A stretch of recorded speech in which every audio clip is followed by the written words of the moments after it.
Hello दोस्तों, तो आप सभी का एक बार फिर से स्वागत है हमारे YouTube चैनल क्रिएटिव लर्निंग में। तो आज के वीडियो में हम बात करने वाले हैं पास्ट इंडेफिनिट टेंस के बारे में, यानी कि जिसको दूसरे नाम से भी जानते हैं सिंपल पास्ट टेंस के बारे में। इस टेंस के बारे में हम डिटेल में इस वीडियो में जानेंगे, लेकिन अगर अभी तक आपने हमारे चैनल को सब्सक्राइब नहीं किया है तो कृपया चैनल को सब्सक्राइब कर दें, और अगर आपको वीडियो पसंद आए तो वीडियो को लाइक करें। तो अब बात करते हैं पास्ट इंडेफिनिट टेंस के बारे में। तो सबसे पहले जानते हैं कि आखिर पास्ट इंडेफिनिट टेंस होता क्या है। तो जो पास्ट इंडेफिनिट टेंस होता है वो हमारा पास्ट में किए गए यानी कि भूतकाल में किए गए एक्शंस को दिखाता है। तो अब पहले बात करते हैं इसकी आइडेंटिटी के बारे में, यानी कि इसकी हिंदी पहचान क्या होगी। तो इस टेंस की जो हिंदी पहचान होती है वो होती है ता था, ती थी, ते थे। और हिंदी प्रोनाउंसिएशन यानी कि जो हिंदी प्रोनाउंसिएशन इसका निकलेगा उसके वाक्य के अंत में आ, ई, ए ऐसा प्रोनाउंसिएशन आएगा। ऐसे वर्ड्स नहीं आएंगे जैसे गया तो उसमें आ निकल के आ रहा है, तो ऐसे प्रोनाउंसिएशन इसमें आएंगे। और क्या आता है, जैसे मैं सका, सकी, सके आदि वर्ड इसके लास्ट में आते हैं। अब बात करते हैं इस टेंस में हेल्पिंग वर्ब कौन सी यूज होती है। तो इस टेंस की जो हेल्पिंग वर्ब होती है वो होती है डिड। अब इसका डिड का यूज कैसे करना है, कहां करना है, वो मैं आपको आगे वीडियो में बताऊंगा, लेकिन अभी के लिए ये हेल्पिंग वर्ब इस टेंस की होती है। अब बात करते हैं कि इस टेंस में वर्ब की फॉर्म कौन सी यूज होती है। तो इस टेंस में बेसिक रूप से वर्ब की जो है सेकंड फॉर्म यूज होती है। कहीं कहीं पर वर्ब की फर्स्ट फॉर्म भी यूज होगी, लेकिन वो सभी बातें मैं आपको वीडियो में बताता रहूंगा। तो यहाँ पे बेसिक रूप से वर्ब की सेकंड फॉर्म यूज होती है। अब बात करते हैं इस टेंस को बनाते समय कौन कौन से रूल यानी कौन कौन सी बातों को ध्यान रखना चाहिए। तो इनको एक एक करके जानते हैं। तो सबसे पहला जो रूल होता है कहता है कि to indicate an action completed in the past at the definite time, यानी कि एक ऐसे एक्शंस को दिखाने के लिए इस टेंस का यूज करते हैं जो कि पास्ट में कंप्लीट हो चुके होते हैं और एक निश्चित समय में कंप्लीट होते हैं। अब इसी को एग्जांपल से समझते हैं। आई डिड दिस यस्टरडे, यानी कि मैंने ये कल किया। अब इसमें देखिए लास्ट में या यानी कि आ ई ए प्रोनाउंसिएशन में हमारा आ ई ए आ रहा है, तो हमारा ये देखिए पहचान की बात हो गई। अब यस्टरडे है जो कि पास्ट में होने वाले एक डेफिनेट टाइम को दिखा रहा है, तो ये भी हमारा सही है। और हमने यहाँ पे डिड यूज की है जो कि ये हेल्पिंग वर्ब ना होकर के मेन वर्ब है, यानी कि ये वर्ब की सेकंड फॉर्म है, क्योंकि डू जो होती है वर्ब की फर्स्ट फॉर्म होती है, इसकी सेकंड फॉर्म डिड और थर्ड फॉर्म डन होती है। तो यहाँ पे हमने डिड यूज की जो कि वर्ब की सेकंड फॉर्म है, यानी कि हमारा पास्ट इंडेफिनिट टेंस के अंतर्गत ही ट्रांसलेट हुआ है। तो ये हमारा पहला रूल हो गया। अब दूसरे रूल को देखते हैं। तो देखिए दूसरे रूल के हिसाब से लास्ट, एगो, यस्टरडे, बैक, बिफोर, फॉर्मरली या फिर कोई फिक्स टाइम ऐसे जो वर्ड्स हैं ये हमारे सिंपल पास्ट टेंस के अंतर्गत यानी कि पास्ट इंडेफिनिट टेंस के अंतर्गत यूज होते हैं। अब एग्जांपल से समझते हैं। जैसे लिखा है we heard a terrifying news last night. यहाँ पे देखिए लास्ट नाइट जो कि एक निश्चित समय को दिखाता है, ये हमने कहा ना कि लास्ट वर्ड जो है इसी के अंतर्गत यूज होगा, तो लास्ट नाइट ये पहला हो गया। इसमें देखिए वर्ब के अगर पहचाना कि हाँ पास्ट इंडेफिनिट टेंस है, तो यहाँ पे वर्ब की सेकंड फॉर्म यूज हुई है, हियर, हर्ड, हर्ड। और दूसरा एग्जांपल देखिए सेलिब्रेटेड, सेलिब्रेट की सेकंड फॉर्म है। यहाँ पे क्या लिखा है, फिक्स टाइम 2 डेज एगो। एगो वर्ड्स भी हमने कहा था कि एगो वर्ड्स भी यहाँ पे है। इसी तरह यस्टरडे, बैक, बिफोर आदि जो वर्ड्स हैं वो भी इसी टेंस के अंतर्गत यूज होंगे। ये हमारे कुछ रूल्स जो कि इस पास्ट टेंस के अंतर्गत यूज होते हैं। अब बात करते हैं इसमें कितने प्रकार के सेंटेंस का ट्रांसलेशन हम करेंगे, तो आइए ये जानते हैं। देखिए अब बात करते हैं अफर्मेटिव सेंटेंस की। तो मैंने सेंटेंस के टाइप्स मैंने दिखाया है कि हाँ affirmative sentence, negative sentence, interrogative sentence और उसके दो टाइप्स, क्योंकि वो सब आप पिछले 4 टेंसों से देखते आ रहे हैं तो समझ गए होंगे। तो अब सीधे बात करते हैं अफर्मेटिव सेंटेंस की। तो अफर्मेटिव सेंटेंस हम जानते हैं यानी कि एक सकारात्मक वाक्य होता है। तो इसका स्ट्रक्चर जानते हैं क्या होता है। तो इसका स्ट्रक्चर जो होता है वो होता है, सबसे पहले हमारा सब्जेक्ट होता है यानी कि कर्ता होता है, फिर हम लोग वर्ब की सेकेंड फॉर्म यूज करते हैं, ठीक है, सेकेंड फॉर्म यूज करते हैं, और फिर ऑब्जेक्ट। लेकिन ये स्ट्रक्चर तो हम लोग हमेशा पढ़ते आते हैं, लेकिन एक और स्ट्रक्चर जो इसमें साथ अप्लाई होता है, ये पहला स्ट्रक्चर हो गया। एक स्ट्रक्चर और होता है जो कि इसमें यूज किया जाता है, वो अलग कंडीशन यानी कि वो नियम यानी कि रूल अलग होता है, उसका रूल भी बताऊंगा मैं आपको। तो पहले स्ट्रक्चर देख लेते हैं। तो उसमें क्या होता है, सबसे पहले हमारा सब्जेक्ट, फिर कुड, फिर वर्ड की फर्स्ट फॉर्म, और फिर हमारा ऑब्जेक्ट। तो ये एक दूसरा स्ट्रक्चर होता है जो कि कहां पर अप्लाई करना है, ये हमारा हर जगह अप्लाई होगा, और ये केवल तभी अप्लाई होगा। इसका रूल क्या होता है, इसका भी रूल आप लोग को बता दूं। जब कभी ये स्ट्रक्चर अप्लाई होने का रूल है ये, जब कभी वाक्य के अंत में सका, सकी, सके आदि वर्ड्स आएंगे यानी कि स्ट्रक्चर वर्ड्स आएंगे, तब हम लोग ये स्ट्रक्चर अप्लाई करेंगे, ठीक है, समझ गए। तो ये स्ट्रक्चर इसके लिए है। अब एग्जांपल से दोनों समझते हैं। पहले इसका एग्जांपल देख लेते हैं। जैसे लिखा है कि तुमने मुझे एक कलम दिया, तो सबसे पहले इसकी पहचान देख लेते हैं। तो लास्ट में आया दिया, जिसके अगर हिंदी प्रोनाउंसिएशन निकाला जाए तो या यानी कि आ निकल के आ रहा है। तो मैंने आपको पहचान बताया ही था कि इसके वाक्य के अंत में आ, ई, ए आदि वर्ड भी आते हैं, तो यानी कि हमारी हिंदी पहचान कंफर्म हो गई। अब इसका ट्रांसलेशन करते हैं। तो चूंकि हम लोग पहला स्ट्रक्चर अप्लाई कर रहे हैं, तो अभी सिर्फ पहले स्ट्रक्चर को देखिए, सेकंड स्ट्रक्चर से भी आपको कोई वास्ता नहीं है, क्योंकि सेकंड स्ट्रक्चर तभी अप्लाई होगा जब वाक्य के लास्ट में सका, सकी, सके आदि वर्ड्स आएंगे। ठीक है, तो पहले स्ट्रक्चर से इसको ट्रांसलेट करने की कोशिश करते हैं। सबसे पहले हमें अपना सब्जेक्ट देखना है। तो इसमें सब्जेक्ट क्या है? तुमने। तुमने को इंग्लिश में बोलते हैं यू। अब वर्ब की सेकंड फॉर्म यूज होनी है, यानी कि यहाँ पे वर्ब क्या है? दिया। दिया का मतलब देना, और देना को इंग्लिश क्या बोलते हैं? गिव। गिव की सेकंड फॉर्म गेव। तो यू गेव, किसको देना है? मुझे। मी क्या दिया है? आ पेन। तो ये हो गया ट्रांसलेशन, बहुत ही सिंपल तरीके से हुआ है। तो अब दूसरा एग्जांपल देख लेते हैं। तो लिखा है कि रेखा मुझे पढ़ाती थी। यहाँ पे देखिए थी आया है, जो कि हमारे पास इंडेफिनिट टेंस की हिंदी पहचानी है। तो अब इसका ट्रांसलेशन करते हैं पहले स्ट्रक्चर के अकॉर्डिंगली। तो सबसे पहले सब्जेक्ट यानी कि रेखा। टीच मतलब होता है पढ़ाना, यहाँ पे टीच की सेकंड फॉर्म टॉट। तो टॉट किसे? मुझे।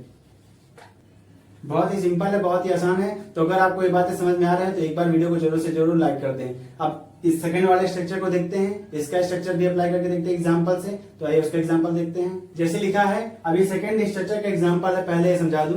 तो ऐसे लिखा है कि राम कल केवल एक पत्र लिख सका। तो इसके लास्ट में देखिए सका है, जो कि हमारा सेकंड स्ट्रक्चर के हिसाब से सही है। अब इसका ट्रांसलेशन सेकंड स्ट्रक्चर से करते हैं। सबसे पहले सब्जेक्ट लिखना है, तो राम हो गया। अब कुड लगाना है, कुड लगा दीजिए। वर्ब की फर्स्ट फॉर्म यहाँ वर्ब ढूंढना है, तो लिखना, तो राइट।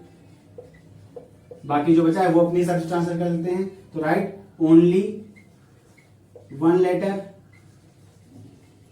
यस्टरडे।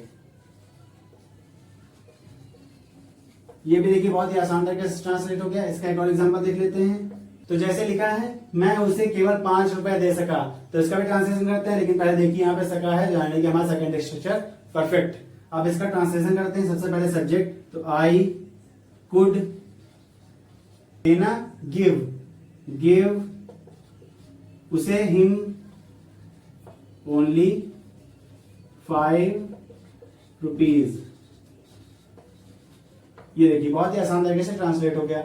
अब ये हो गया हमारा अफर्मेटिव सेंटेंस। इसमें देखिए आपने हमेशा ये स्ट्रक्चर पढ़ के रखा है, ये स्ट्रक्चर मैंने एक्स्ट्रा बताया है, जिसको आपको ध्यान में रखना है। अगर लास्ट में सका, सके, सके ऐसे वर्ड्स आएंगे तो आप लोग ये स्ट्रक्चर अप्लाई करेंगे। ठीक है, अब दूसरा यानी कि निगेटिव सेंटेंस के हम जानते हैं। निगेटिव सेंटेंस जो होता है हमारा, वो नकारात्मक भाव को प्रकट करता है, यानी कि इसमें ना, नहीं, कभी नहीं ऐसे वर्ड्स यूज होते हैं। तो इसका स्ट्रक्चर जानते हैं।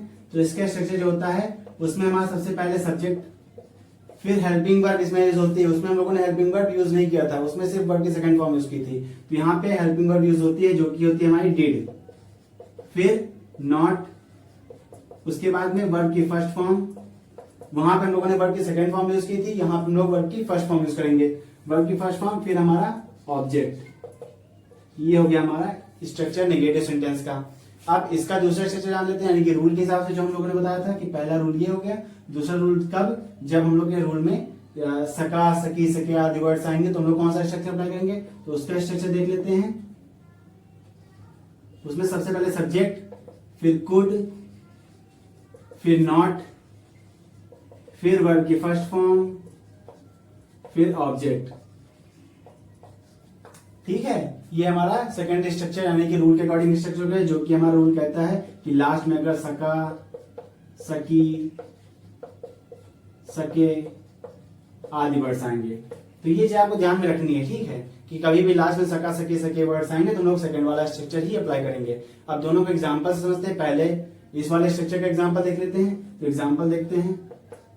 एग्जांपल दिया है कि लड़कों ने अपना पाठ याद नहीं किया। तो इसको ट्रांसलेट करते हैं पहले वाले स्ट्रक्चर के अकॉर्डिंग। तो सबसे पहले सब्जेक्ट रखना है, यानी कि लड़कों यानी कि बॉयज, फिर डिड, उसके बाद में नॉट। अब यहाँ पे वर्ब की फर्स्ट फॉर्म यूज करनी, तो लर्न, याद करना। किसका पाठ है? उनका पाठ है, यानी देयर लेसन। ये हो गया हमारा स्ट्रक्चर का अकॉर्डिंग ट्रांसलेशन। दूसरा एग्जांपल देख लेते हैं। जैसे लिखा है कि मैं बाजार नहीं गया, तो इसका भी ट्रांसलेशन कर लेते हैं। तो आई हेल्पिंग वर्ब डिड, फिर नॉट, वर्ब की first form go to market. बहुत ही सिंपल है, यानी कि हमारा टेंस बहुत इजी है। अगर एक बार समझ में आ जाए स्ट्रक्चर तो आप लोग बहुत ही आसानी से ट्रांसलेशन कर सकते हैं, कोई भी सेंटेंस दिया हो।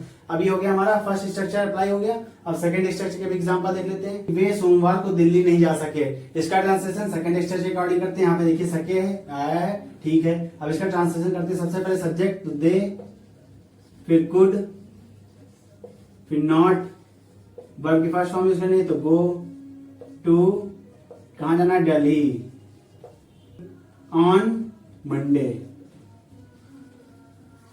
ये हो गया हमारा ट्रांसलेशन, ठीक है। अब दूसरा एग्जांपल देख लेते हैं।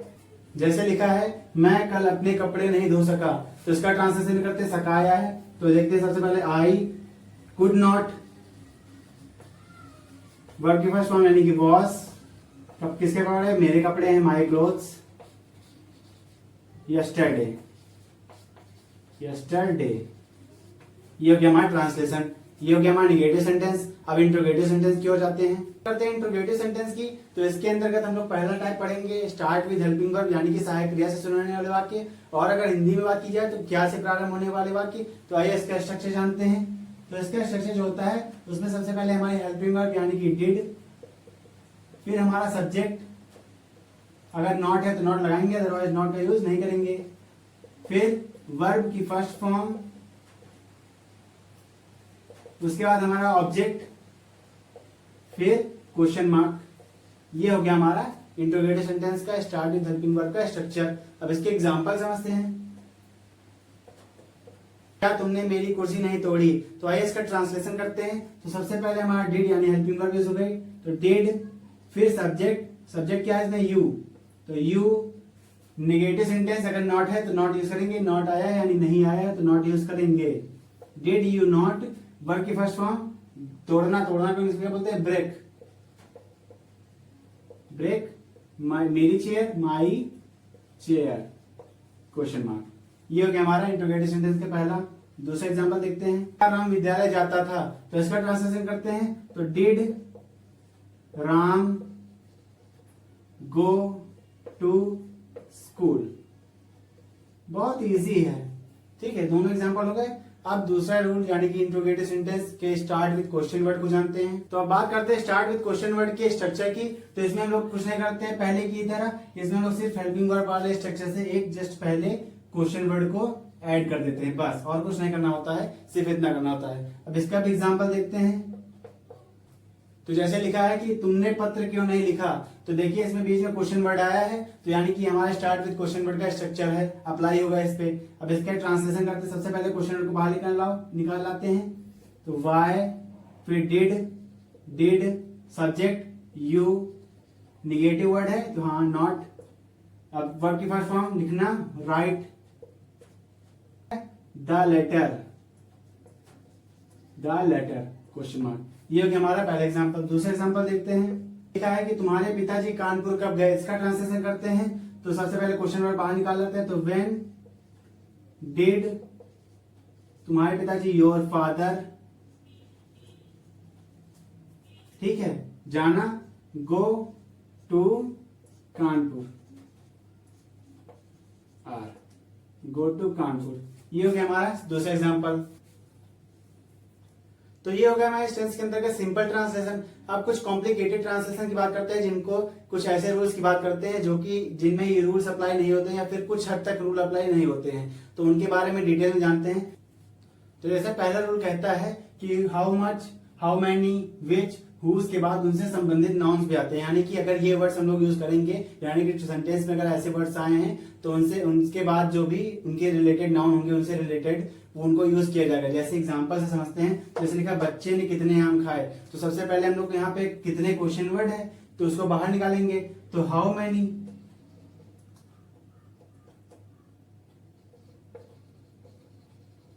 अब इससे रिलेटेड नाउन क्या है, मैंगो, यानी कि आम। हाउ मैनी कितने, क्या, आम, तो हाउ मैनी उनसे रिलेटेड नाउन यानी कि हाउ मैनी मैंगोज। अब उसके बाद हम लोग पिछला स्ट्रक्चर अप्लाई कर देंगे। डिड, बच्चे ने, the child eat, question mark. ये हो गया पहला सेंटेंस। तो लिखा है उसने किसकी पुस्तक पढ़ी, तो हुज उसके हु से रिलेटेड नाउन कौन सा है? पुस्तक। तो whose book did he read. ये हो गया हमारा पहला रूल। एक और रूल होता है, ये भी देख। तो कुछ सिचुएशंस ऐसी आती हैं जब हमारा क्वेश्चन वर्ड ही सब्जेक्ट का रोल अदा करता है, तो उस सिचुएशन में सबसे पहले हम लोग क्वेश्चन वर्ड रखते हैं और उसके बाद में हम लोग वर्ड की सेकंड फॉर्म का यूज करते हैं। इसमें डिड का यूज नहीं करते हैं। एग्जांपल से समझते हैं। जैसे लिखा कि मेरा खाना किसने खाया, तो इसमें सबसे पहले क्वेश्चन वर्ड जो है यही हमारा सब्जेक्ट का भी रोल अदा कर रहा है, तो सबसे पहले इसी को ले आएंगे। तो हु, यहाँ पे हम लोग डिड का यूज ना करके वर्ड की सेकंड फॉर्म का यूज करेंगे। तो यहाँ पे खाना खाना, तो ईट एट, यानी कि एट यूज करेंगे। क्या? मेरा खाना, माई फूड। तो इसका ट्रांसलेशन सिर्फ इतना होगा। एक और एग्जांपल देखते हैं। जैसे लिखा है कि कितने छात्रों ने निबंध लिखा, तो इसका ट्रांसलेशन करते हैं। तो यहाँ पे हमारा कितने जो है वही क्वेश्चन वर्ड भी है और वही हमारा सब्जेक्ट यानी कि नाउन भी है। तो यहाँ पे इसका ट्रांसलेशन करते हैं। तो हाउ मैनी बॉयज, यहाँ पे डिड ना यूज करके वर्ड की सेकंड फॉर्म लिखेंगे, यानी कि लिखना तो रोट, राइट, रोट, रिटन, तो रोट एन ऐसे। ये हो गया हमारा दूसरे सब्जेक्ट का ट्रांसलेशन, दूसरे एग्जांपल का ट्रांसलेशन। तो ये हो गया हमारा दूसरा रूल, जो कि कहता है कि जब भी कभी क्वेश्चन वर्ड ही सब्जेक्ट का रोल अदा करे तो हम लोग क्वेश्चन वर्ड और उसके बाद में वर्ड के सेकंड फॉर्म यूज करते हैं। तो ये था हमारा इंट्रोगेटिव सेंटेंस, जो कि हमारा पास्ट इंडेफिनिट टेंस के अंतर्गत हम लोगों ने इतने रूल्स पढ़े। तो इन रूल्स को ध्यान रखते हुए ट्रांसलेशन अगर आप करेंगे तो आपकी ट्रांसलेशन में कभी भी कोई भी मिस्टेक नहीं होगी। तो अगर आपको वीडियो पसंद आई हो तो वीडियो को लाइक करें, ज्यादा से ज्यादा शेयर करें। Thank you.